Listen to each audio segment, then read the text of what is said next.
ஆக்சுவலாக இது என்னோடய ஃபர்ஸ்ட் ஈவெண்ட் ஆர்டரு. என்னோடய ஃப்ரெண்டு தான் கொடுத்தாங்க. விஷிங் ஜார் இந்த மாதிரி நான் உங்களுக்கு நிறைய சென்ட் பண்ணியிருந்தேன், நிறைய ஐடியாஸ். ஆனால் அவங்களுக்கு வந்து இதுவே பண்ணலாம் அப்படின்னு சொல்லிட்டு ஓகே பண்ணிட்டாங்க. அவங்க ஆக்சுவலாக என்கிட்ட வந்து 60 நம்பர் நோட்ஸ் கேட்டிருந்தாங்க. ஐ மீன் 60 பேப்பர்ஸ், அந்த விஷ் பண்ணி எழுதக்கூடிய பேப்பர்ஸ் கேட்டாங்க. நான் எல்லாத்துலேயுமே எக்ஸ்ட்ராவே கொண்டு போயிருந்தேன். த்ரெட்டு, அதுக்கப்புறம் பேப்பர்ஸ் எல்லாமே எக்ஸ்ட்ராவே கொண்டு போயிருந்தேன். அங்கே போயிட்டு ஈவெண்ட் நடக்கிற அன்றைக்கி வந்து ஹாலோட என்ட்ரன்ஸில் ஸ்டால் எல்லாமே வந்து அந்த திங்ஸ் எல்லாமே அரேஞ்ச் பண்ணிட்டாச்சு.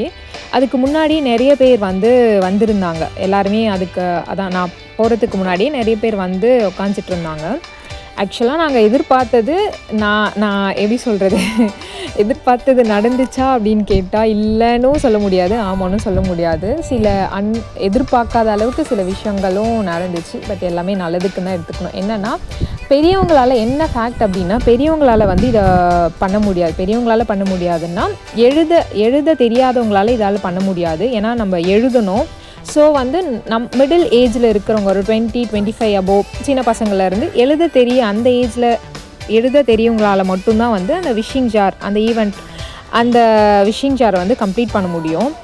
ஸோ அப்படி பார்த்தோன்னா வந்து பொண்ணு சைடுலேருந்தும் ஒரு 20 பீப்புள், பையன் சைட்லேருந்து ஒரு 20 பீப்புள், நானாக வாலண்டியராக வந்து ஸ்டால் போடுற இடத்துலேருந்து வரவங்க எல்லாரையும் வந்து கூப்பிட்டேன். இந்த மாதிரி விஷ் பண்ணி எழுதி போடுங்க அப்படின்னு சொல்லிட்டு சொன்னால், முக்கால்வாசி பேர் ஷை ஆகுறாங்க. ஒரு 100%ல் 90% வந்து ஷை ஆகிற பீப்புள் தான் இருக்காங்க. 10% தான் வந்து ஓகே அப்படின்ட்டு.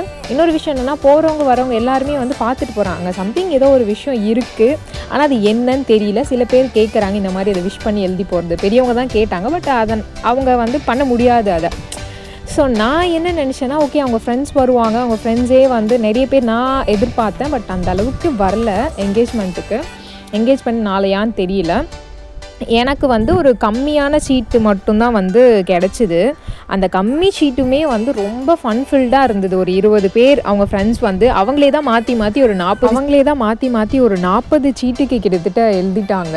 ரொம்ப ஃபன்னாக கலாய்ச்சிக்கிட்டு என்ன எழுதுனாங்க, என்கிட்ட இருந்துலாம் மறைச்சி எழுதுனாங்க. என்ன எழுதுனாங்கன்னு தெரியல. ஒரு அண்ணா வந்து என்னோடய நோட்ஸ் ஃபுல்லாத்தையும் தூக்கிட்டு போயிட்டு, ஏங்க நான் உங்களுக்கு பேப்பர் தானே வேணும், நானே எழுதி கொண்டு வரேன்னு சொல்லிட்டு. ஸோ நானே எதிர்பார்க்கல. ஆனால் நான் எதிர்பார்த்தது வந்து நிறைய வந்து நோட்ஸ் எல்லாம் நிறைய பேர் வருவாங்க. ஸோ நம்ம வேலையை நம்ம பண்ணிட்டு வந்துடணும் பெஸ்ட்டாக அப்படின்னு சொல்லிட்டு தான் நான் எதிர்பார்த்துட்டு போனேன். ஆனால் நான் எதிர்பார்த்தது ஒன்று, எனக்கு நடந்தது ஒன்றுன்ற மாதிரி வந்து நான் எதிர்பார்க்காத ஒரு விஷயம் வந்து நான் ஃபன் பற்றிலாம் நான் யோசிக்கவே இல்லை. ஸோ வந்து எனக்கு கொடுத்த அந்த ஈவெண்ட்டை வந்து நான் பெஸ்ட்டாக பண்ணணுன்ற மாதிரி தான் நான் நினச்சிட்டு போனேன். பட் என்ன, பேப்பர்ஸ் தான் ஜார் ஃபுல்லாகலை. அது வந்து 1 லிட்டர் ஜார், வீடியோலேயே உங்களுக்கே தெரிஞ்சிருக்கும். அது ஃபில் ஆகலை. பட் ஃபன் செம்மையாக இருந்துச்சு. 10 பேர் 15 பேர் தான் இன்வால்வ் ஆகி எழுதுனாங்க. அதுக்கே வந்து செம்ம ஃபன்னாக இருந்துச்சு.